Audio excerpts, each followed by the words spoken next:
good. Let me just refresh to make sure.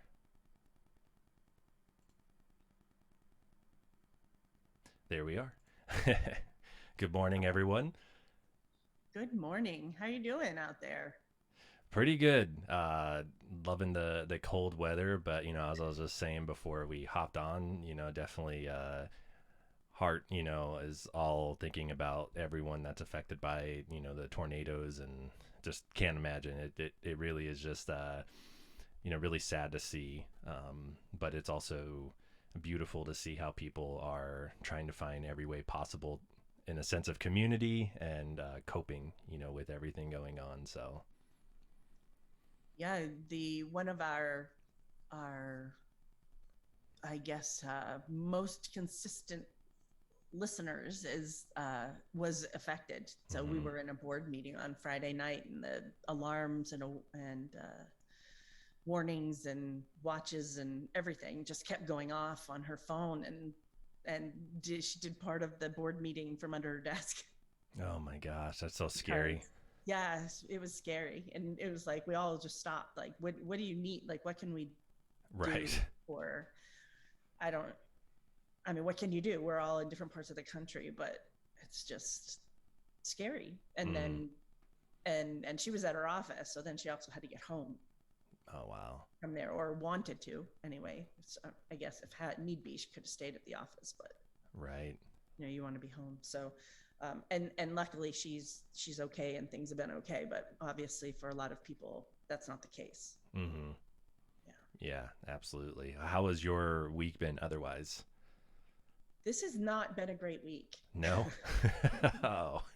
No, so yeah, I'm not going to take our time here in this to go into all of that, but it's been just a lot of house things Mm. going on, meaning um, broken water heaters, Oh and then jeez. just discovered that the another pipe burst, Oh and gosh. that could be compromising like my whole foundation, and just not good things happening. Yeah. And we haven't had water in my house for days, and we won't. Who knows when we'll have water again. And where we live in a time that we are very fortunate in many parts of the world, and certainly not all, that we have luxuries like Mm-hmm. running water, and never mind hot water. We haven't had hot water even longer, but we at least had water running. But you think you have a household of people, and I mean, at a very basic level, you want to wash your hands, you want to take a shower, you want to Mm-hmm. go to the bathroom and have a toilet that flushes. Like, these are Mm-hmm. all very basic things. Uh, I had to mop the floor last night because of some of these issues, and it was like, where am I going to get water to mop? True. Yeah. So I understand that so many people have much more difficult things going on at the moment. So Mm-hmm. I'm not trying to have like some big violin over here. It's just been, it's not been a fun week at all. Right. And even this morning, I was up uh, for someone to come look at things at 7 a.m. So I couldn't Jeez. even like sleep. So my brain might not be firing on all the cylinders it usually is. However many that is, it might not be as functional today. So I apologize to everyone for that. Well, that's So an interesting segue because that's what we're going to be talking about.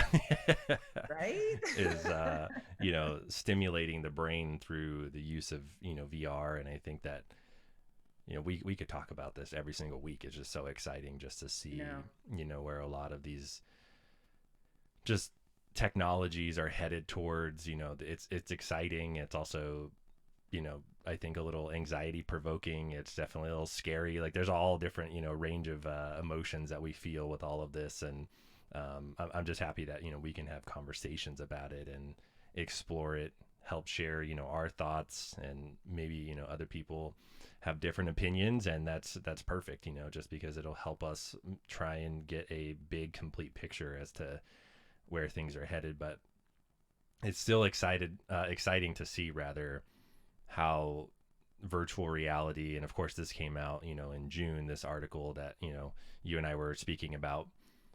It's still fascinating to see how we know a lot already, especially when it comes to the brain, but then we don't know a lot about the brain as well. And Right.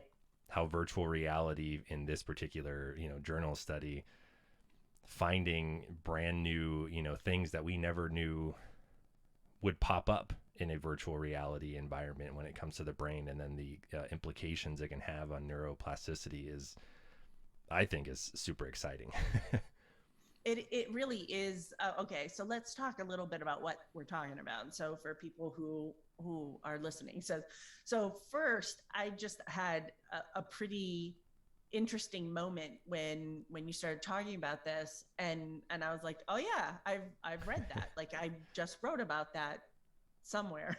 I don't even know which piece, because I've written quite a few things recently, which piece I wrote it in, but this was a very interesting research study that was done out of the University of California, Los Angeles, so UCLA, and it's about it's entitled Enhanced Hippocampal Theta Rhythmicity and Emergence of Eta Oscillation in Virtual Reality. So that's a lot to say in one title for sure. But basically, if we just want to narrow it down without all the nomenclature and whatnot, through the use of virtual reality, they are discovering new things about the brain, is really what it boils down to. And that we have these different rhythms that are that have already been identified in the brain, in the hippocampus. And in this study, they were looking at the difference between real world, and they termed it multisensory rich real world experiences, and then they also had what they called body fixed visual virtual reality. And through their research of all of this, they discovered an eta rhythm, so another rhythm and function of the brain. And even if we don't in this conversation fully understand all the implications of that, because I think that's impossible. It's new, like you said, it came out just a few months ago. Mm-hmm. We won't really understand it in some solid way, the implications of this, probably for years to come from now, because they're going to look at it more and they're going to research it more, and they're going to try to take this piece of information and then expand out kind of like a spider web into a bunch of different directions to see what affects what and what's connected with what. And there's just so much more to be done with it. But what it does tell us is that, one, we it's important for many aspects, many disciplines, aspects of one field, and then disciplines across the board, to be open to the idea of understanding. In this case, we're talking about virtual reality, but in many different things, understanding the mechanics, the effects, the process by which things happen, which is why I'm such a stickler for when I'm writing or researching or something. I want to know the fundamentals. I want to know the definitions of things.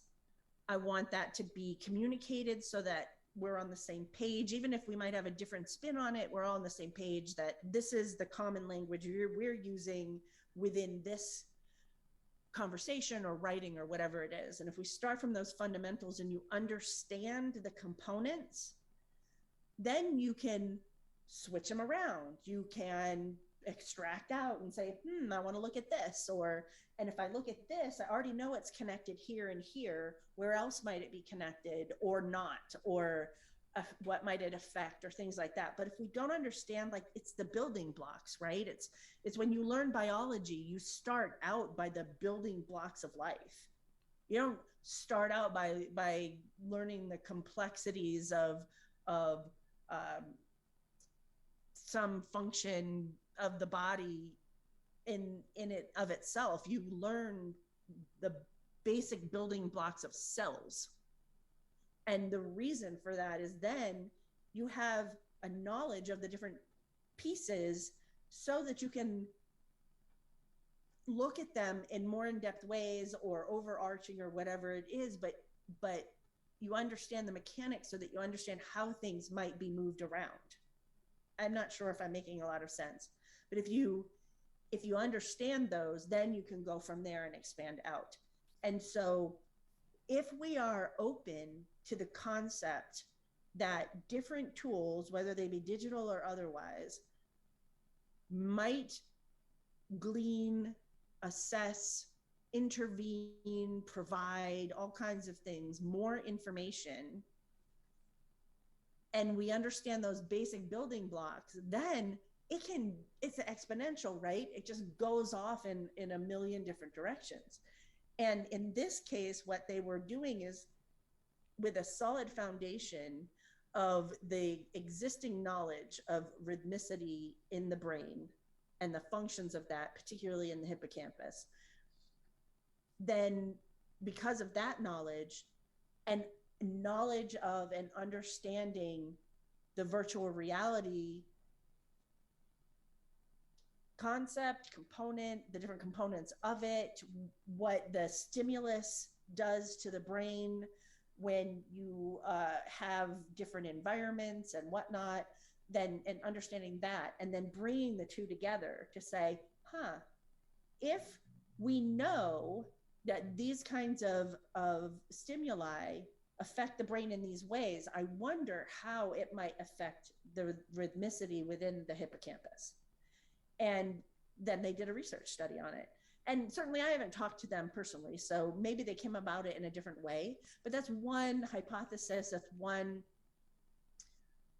illustration, if you will, of being able to say, if we understand the building blocks, and then we have a good grasp on the tools and the stimuli that we are providing, we can better try to figure out how they do go together, and then also try to figure out how we might expand that out and understand things more than we already did.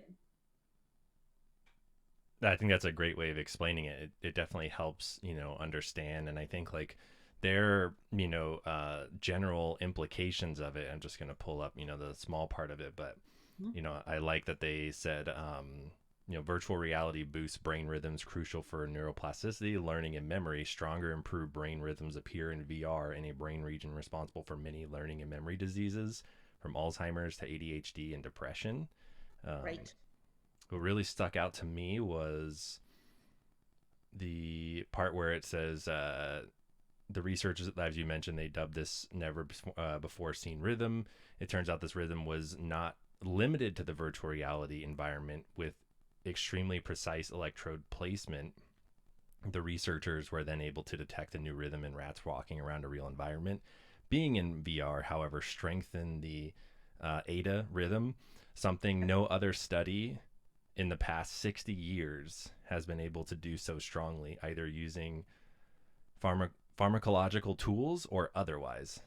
So I think that's extremely fascinating. And I think when we're talking about multisensory and what it does for the brain, it's firing new neurons, it's strengthening current ones. And so, if we think about just our body in a rhythm in general, we always want everything to be working together in some sort of rhythmic type of movement. And that's personally what I love so much about VR in general, just because it does bring so much multisensory when you're thinking about it. You have the visual aspect of it, the movement aspect of it, and then you also have the audio aspect of it. And you can kind of see, as you first are introduced to it, everything, and everyone has differing levels, but through my experience using it myself, but also, clinically, I see everyone is at first feels the process of it looks very like clunky. It's not smooth in terms of like the movement and when things are coming at you and how do you process that and like all the spatial navigation that you're, using, with your hippocampus. So you see through the repeated exposure that everything starts to come together more in a rhythmic type of movement and understanding while you're inside the VR environment. And I think that's super fascinating. I know you've alluded to it before about how they use VR, especially with rehabilitation. And I think that this is the same thing in an aspect of more of a like cognitive and emotional level. And, the rehabilitation obviously is for, more of a physical rehab, but, through the use of games and virtual reality in the brain. Right. And that brings my mind to, and these are just musings, if you will. They're not, they certainly are informed by research I've done and experiences I've had, but I don't have research on this, like specific research that I've done on this or read about it. But one of the things that I have heard quite a few play therapists over time in speaking about not just virtual reality, but digital play therapy in general and video games and things like that. Any digital stimulus that is basically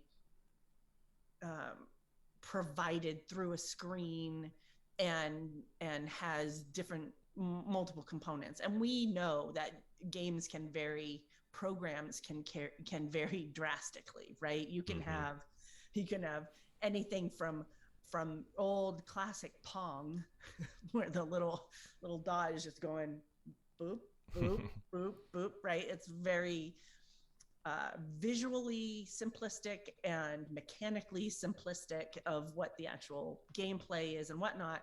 And then you can have something like World of Warcraft that is very complex. Graphics are phenomenal. The different things that you do and the way the mechanics work, very very advanced and all of that. And I'm just using that as one example. Certainly there's lots more, but just the vast difference between these different stimulus environments.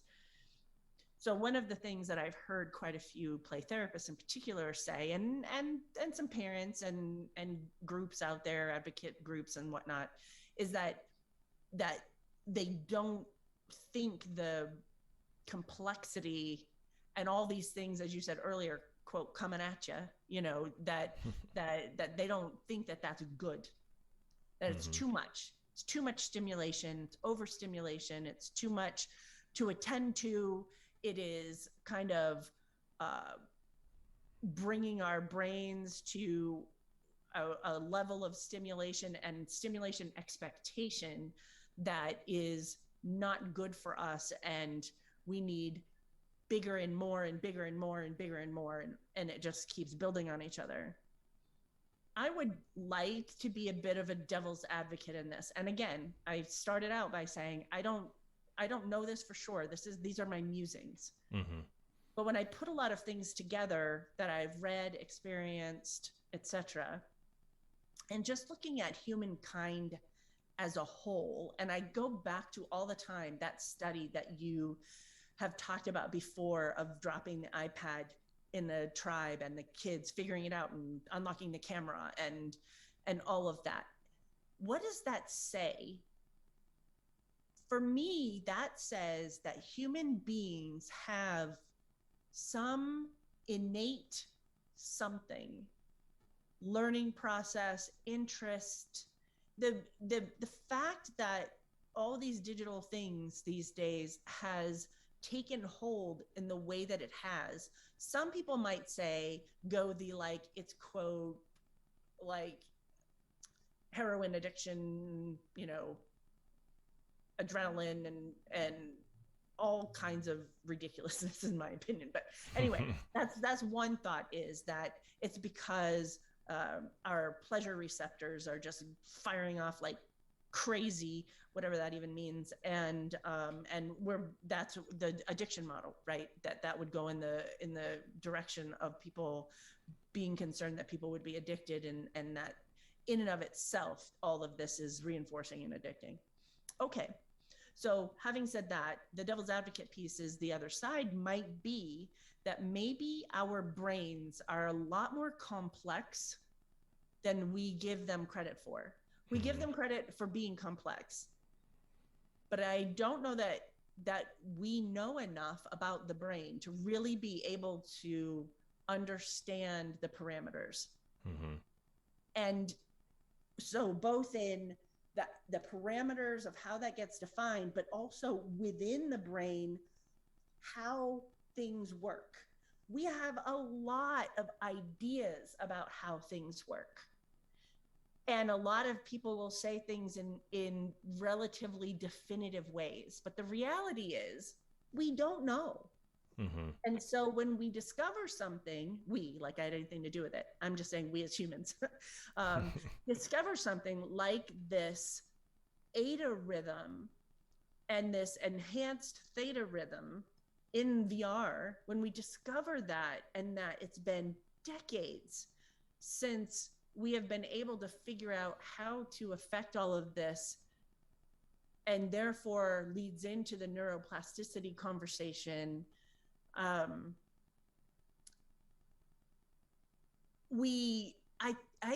think it opens up a door and a glimpse into, one, we don't even know what we don't know. And two, we don't know how all this stuff works and goes together and whatnot. But what we do know is the more we learn about it and the more we understand, then at least we have those pieces of the puzzle, even if we don't know quite what to do with them yet. It's kind of like, I like to watch the crime kind of shows when I'm folding laundry or whatever, like crime investigation and things like that. And you watch these shows about stories and cases from decades ago, before DNA analysis was the way it was, but they knew enough to keep the samples. They kept the blood sample, they kept the semen sample, they kept the whatever. And then decades later, the technology was in place to understand and to test it. And then, oh my gosh, look, we have a match, or we don't. Or, sometimes it exonerates people and sometimes it convicts people, and whatever it is. But just because they didn't know what to do with it or how to analyze it, they had the understanding that this is an important piece of the puzzle. And the hope was that someday we would understand. And so in this, if we have, as a species, human beings for whom these tools are speaking to them in a way that feels innate. I know that's not true for everybody because of a lot of different things. But if we're talking about that normal bell curve again, we're definitely got the 68% in the middle filled up, and probably a little out on each end. So at this point, it's more of an outlier for someone who doesn't have digital tools they're using, even if it's grandma using FaceTime with their grandchild. Like, it's happening all over the place, and across everything. So that means that's a human experience. And if we're having this phenomena as a species, that is, these tools are meeting a need in some way. And I don't just mean the need to FaceTime your grandchild or to check your bank account or anything. I don't mean, those are like day-to-day functional things, and that can make life easier or more complicated depending on what it is. But I'm talking about, I think we're on the cusp, and I probably sound like a crazy person here, but I think we're on the cusp of being able to better understand and utilize the amazing power of the human mind.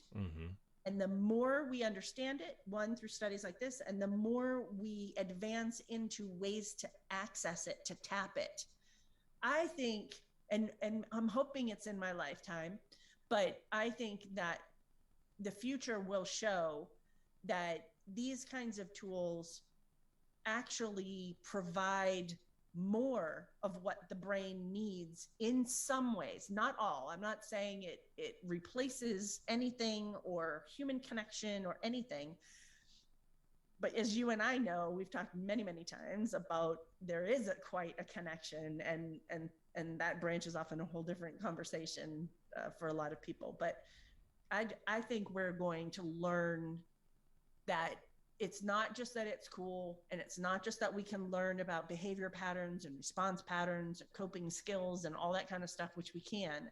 I think it's much bigger than that. And this study that we're talking about today is like a kind of a flashlight pointing us in a direction. Mm-hmm. I think it's fascinating going back to, like the stimulation aspect you're talking about and the experiences that people have. And there's going to be varying levels. I think that it all depends on, environment and culture and everything. One thing that I guess like alluding to your devil's advocate example is, if we look at just the evolution of everyone growing up, there always seems to be like a new layer added on in terms of like the way that we process or express or navigate, information. And I think back to, let's even just take education, for example. It's like we would read a problem with numbers, like for math, right? Then we shifted into, okay, if such and such if you have a pie and they take 3 slices, another person takes this, and so we added a new element on top of just the numbers. And then we started drawing that out on the board. Okay, well, look, here's our pie, such and such takes 3 pieces, while we're like reading the problem out. So we've added another layer of stimulation and information. I think that, what we're jumping into now is just another aspect of that multisensory, like you said. And I can see where there can be pushback, but then I also worry that there may be children or even just individuals themselves that want to move into a career in which they have to process a lot of information in multi different facets at multi different levels, more so than any other type of career, right? I think that we would all agree that there's different levels in which you have to be able to think on your feet and handle a lot of adversity, and then there's stuff that's more dormant, where you are going step by step process. And so both are very equal, but I agree with you where if we're just gonna try and worry and shut people off to that, what are we doing? I think it's, obviously we always talk about balance. But yeah, it makes you wonder, like our world, I always say, like, even the difference between, your experience and my experience and, children that are going through school now. I mean, the amount of stimulation and information that they have to learn and memorize and know on a daily basis is much more vast than what I had to learn, or what you had to learn. And Yep. so this to me, in terms of, I think there can be a meeting, so to speak, of how do we train that stimuli so that it's not overwhelming in a very fun way. And that's where I think that the virtual reality or even just games in general can really help that. Now, of course, the pushback is always going to be, well, then are you making what they need to learn in school not as interesting? And I think that's a valid question for sure. But again, I think that has a lot to do with how you like regulate the ability to like freely use something. So like if you're letting, a child or just someone is just spending hours at a time, playing virtual reality or a game that has so much stimulation, then naturally when you then go and put them into a situation of school where maybe there's not as much stimulation, maybe they're going to check out. But Mm-hmm. how do we balance that? How do we harness that? How do we, help them understand and make those connections? And I think it always comes back to, it's easy to point the finger and say that's bad instead of looking at, like you said, everything is just so complex, and understanding the relationships and the connections between everything. And a lot of that always has to come down to with, just spending more time having more, in-depth, intimate, conversations, whether it's peer to peer or, friends or spouses or family members or kids, whichever it may be. And so I think it's just, in some ways difficult because it's just sometimes easier to just say, well, no, I don't think that's good. Like instead of jumping into it, and like we all should always do, is question things, research things, understand things, and then from there make a decision on what you think is right. And as you were talking, it made me think of in the beginning of my digital play therapy book, I write about, kind of go on a nerd venture, I think, and I write about the history of chess.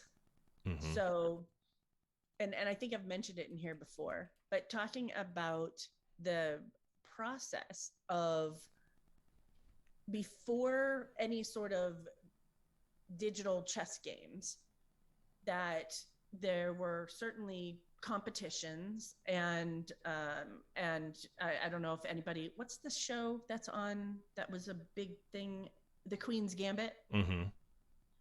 So that kind of highlights some of the history of the chess world and the competition parts of it and everything, and that was a time in Russia where they would keep all the moves of the masters. And I know I've said in here before, like, I just imagine it looking kind of Harry Potterish with candles, which would be stupid because they're masterful, important books all over the place. You wouldn't want to fire.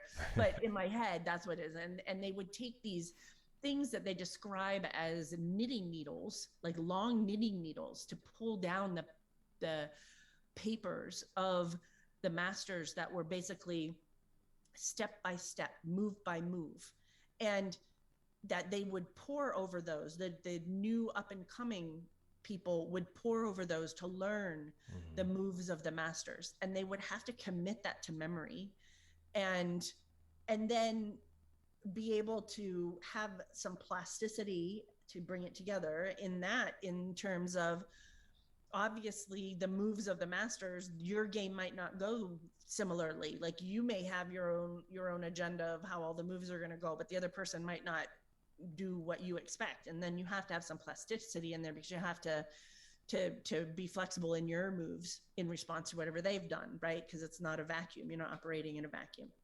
So the reason I'm bringing this up is then there was a transition to being able to play against a computer. Mm-hmm. And the computer takes out the emotional element, right? Because the computer is just, you moved here, I'll move here. Mm-hmm. You move here, I'll move here. And in the brain of a human, we have it's more complex in terms of different effects, such as the emotional response, the somatic response, and then you have whatever the person knows about the chess moves and whatnot. So one of the things that the thing I was reading, and then I talked about in the chapter, was that it's not the same, certainly, as playing human to human, but it also gives us the opportunity to practice. It gives us the opportunity to watch what a non-human, non-emotional response might be by seeing what the computer is going to do in turn. It allows us to not have to remember every single move of every single master and whatnot. It opens up the mind to be able to best utilize the human element without having to become a computer, air quotes, a computer that then has these human elements, when we can do these interactions and enhancements and practice and whatnot through computer use and playing chess. So my reasoning for bringing this up in this context is really because if we're talking about the pros and the cons, the uses, the not, the pitfalls, the advancements, whatnot, I think it's important to think of it as in terms of hybrid. That if we can identify, back to those fundamental building blocks we were talking about earlier, if we can identify what the components are and as much about them as we possibly can, then we could come up with some pretty phenomenal hybrid of what works with the human element, what works with the mechanical element, what works with the digital, what works with the traditional, what it's not either or, Mm-hmm. it's and and what does that look like? And if it's in terms of therapy, the more we understand those building blocks, the more it's kind of like when we talk about the prescriptive approach to therapy, that a clinician would understand significant depths and details about a variety of theoretical foundations and a variety of interventions, and then be able to pair those together to move those building blocks around in a configuration that is customized to that client and what their needs are. Mm-hmm. If we can do that with this, oh, that we understand this, and this about the traditional. We understand this, and this about the digital. And then we understand this about our client. What might they need from each of those so that you can have a constellation of interaction, approach, conceptualization, intervention, assessment, all of that. Does that make sense? Yeah, no, I like as you're saying it, it's just like I was going back to my, beginning example. It really is a layered process. And Yes. so, we're looking at how do we help them succeed? Where do we see, deficiencies? Where do we see strengths? Where do we see weaknesses? Where could we help out in all of these different layers and aspects? Um, and and to just blatantly, kind of look at one and just say, yeah, I don't think that's really helpful. I think that's, like a not helpful, for what we're trying to do and what we're trying to accomplish. Because the reality is that there are benefits to so many things if we can harness it. It's like, let's just take ADHD. I mean, we talk about, ADHD and a lot of that behavior, if it's not harnessed, can be very destructive or can be, very exhausting. But there are aspects of ADHD that if we can help, the child or whoever harness those aspects, they can actually, in some ways succeed a lot more than someone who doesn't have it. Right. And so, I think that just like we would, sit down with someone with ADHD or, whichever, we would look at, okay, where are the strengths, in terms of their behaviors, their makeup, their environmental factors, and how do we look at making strengths and how do we look at, decreasing or coping or minimizing the amount of destructive, behavior or just behavior that, causes, a like bump in the road for their daily structure, and so I think that it's fascinating because I feel like the virtual reality and then specifically this study that we're talking about is the fact that we can affect neuroplasticity, and who knows what, like you said, what that's going to look like. I think is pretty fascinating to see what's going to come from that. Mm-hmm. And hopefully this group, the fact that it's through UCLA gives me some increased hope that they're going to take this study and then branch off into really so many different directions they could take it. I hope it's not something that just sort of, wow, that's amazing, and then sits in a file cabinet, proverbial file cabinet, for for a period of time, and then somebody dusts it off and does something with it. I really hope that they already have follow-up studies happening, and and will continue to identify those building blocks so that we can understand them enough to put them together in creative ways that will help many fields, not just psychology, but certainly psychology. So that's my hope. Yeah, I mean, absolutely. I love that you said multiple fields and, even within our own field. I mean, I just love the fact that, especially if you're just talking about our, I think when you're talking more of, self-esteem and confidence and depression, I think virtual reality is very powerful that because it can help you reframe the way in which you see yourself by the situations that you put yourself in. And I think that that's such a powerful tool because we can gain so much knowledge through the use of VR by understanding ourselves and our world around us through various different environments with virtual reality. And so it really, I think, tells you a lot about, like, let's just say, for an example, if you find yourself always, I guess, more in a, quote unquote, physical world, always Mhm. finding yourself in situations and, which cause you to feel bad about yourselves or others or the people around you.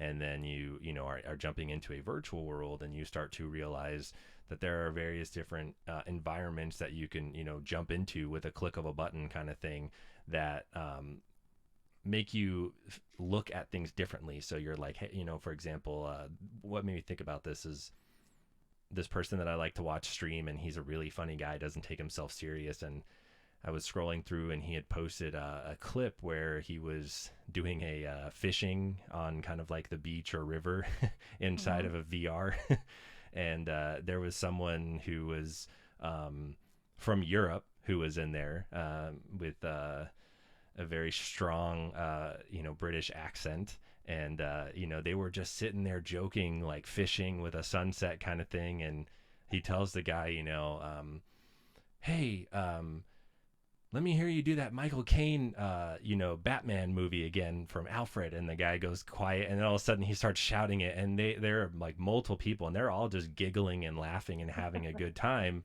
And I think that kind of just shows you that you start to learn a lot more about yourself and the environments that you want to be in. Like if you find that it is something that's very helping you to cope and deal with the daily life struggles of whether it's a digital world, or if you're finding like, hey, what, actually I didn't know that I actually enjoyed nature as much as I do. I didn't think that I actually would like sitting outside at a park or something like that, or how much it actually makes me feel different. Mhm. And then to be able to like maybe then look around those areas around you, or if you do live near a river or something, go fishing. I think that like it's just so fascinating to see how we can learn so much through the use of digital about ourselves and others in the world around us. Right. And I think that's true.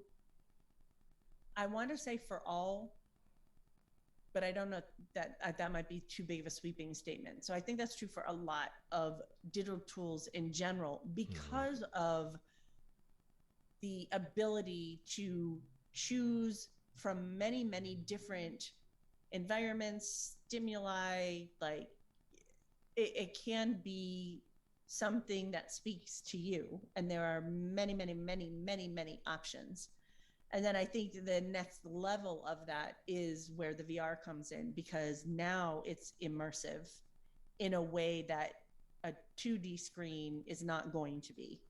Mm-hmm. That your, as I've said many times, your whole self believes that you are in that environment and Mm-hmm. interacting in that environment. And because of that, you are going to believe it in a different way. It's kind of like those things that have the letters messed up. I don't know what they're technically called, but the letters are messed up. But our brains will re-scramble them to make Mm-hmm. sense in it. Um, that in VR, I've had the experience myself, and then I've had other people in the class that I teach express that they will get so involved and integrated into the program that they're in their environment that they're in, that people have even gone to like lean on a counter or a table with their body, Mm-hmm. and it's not actually there, Yeah, exactly. but their mind believes it's there. Like Mm-hmm. recently I was teaching a class and someone was laughing because they needed to take their controller off like the wrist strap, Mm-hmm. and put their controller down because they wanted to adjust their headset. And there was, in the environment they were in, there was a table, and they went to put the controller on the table, but the table wasn't really there, but the body and the mind believes it is. Mm-hmm.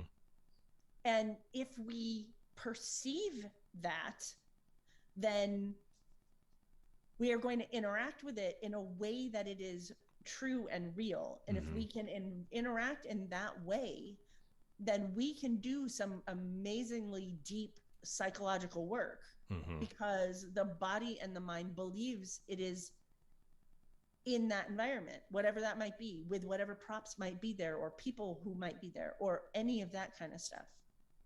And that's where I think all of this goes Oh like yeah. in a brain mind expansion kind of explosion way, because it really is endless. Yeah, it's funny that you mentioned, like you said, that someone went to put that on a table. I saw a clip that just made me laugh. That someone had, there's a family and they had a gentleman who was inside a VR headset, and he was playing some sort of kind of like walk the plank kind of game, and they Yep. actually put like a piece of wood on the ground for him to kind of walk on, and so he was walking on it. But when he got to the end of it, he actually jumped and dove like a flying squirrel onto their entire TV like entertainment center. And everyone's like, ah, and the clip ends.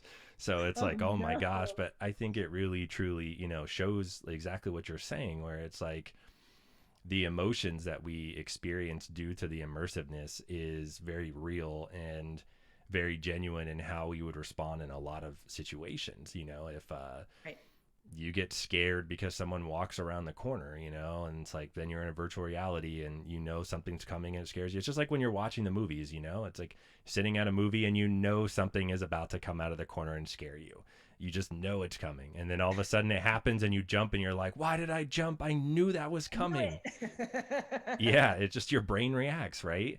And Right. so I agree with you wholeheartedly where there are some very profound ways in which we can retrain the brain, retune it, deal with some deep psychological stuff that people that want to work through it. And of course, it's interesting because it's also very delicate too, where it's like we need to make sure that the type of work that's being done and who's doing it and is being done by like the right people, and not, it's kind of like you get one shot and you just don't want it to like be messed up, because then you'll have people that will just point to that one thing like, oh look, see, look at all how all that came. It's like, no, you're not reading further into it, type of thing. Mhm. And that becomes complex because, well, becomes complex for a lot of reasons, but one of the reasons is because who determines who the quote right people are, Hmm.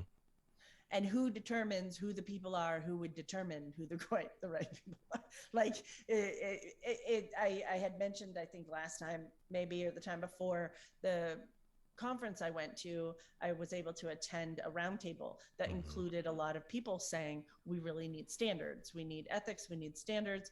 There was an article that I just read this morning about mental health apps and how they're meaning like mental health service Hmm. apps, and they were speaking in there. They brought up specifically BetterHelp. There are many of them out there, but this particular article was talking about BetterHelp and how they don't have regulations in place. And I think the majority of them, I'm going to hope all of them, have licensed professionals and like they're meeting those kinds of standards, but they were giving some examples of less than optimal care. Let's just put it that way. Hmm. For at least the people who are in the story. If there could be many other people who had great care and great service and experience, and that's fantastic. I'm just going by what was written in this article. And and but that's what we're trying to determine is how do we have some fundamental standards. And then the question was brought up, well, what about vetting programs and whatnot, and being able to say like these are blah blah blah approved. Well, who's blah blah blah? Hmm. Who's it going to be? And what are their criteria, their agenda items? How is that going to be kept open enough so that it's inclusive of different standpoints, different viewpoints, different needs, how is it going to be closed down enough that we keep within important ethical parameters? Mm-hmm. And those are some really big questions that are just being tossed around while people are trying to figure out how to answer them.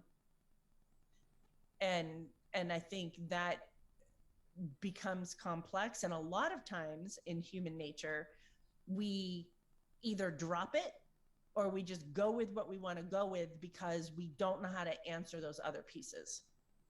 We don't know how to figure out the who would determine and how they would determine, and the complexity of it keeps us either reverting back to, well, individualism, I'm just going to do what I'm going to do, and if it sticks it sticks, and if it doesn't, well, that sucks.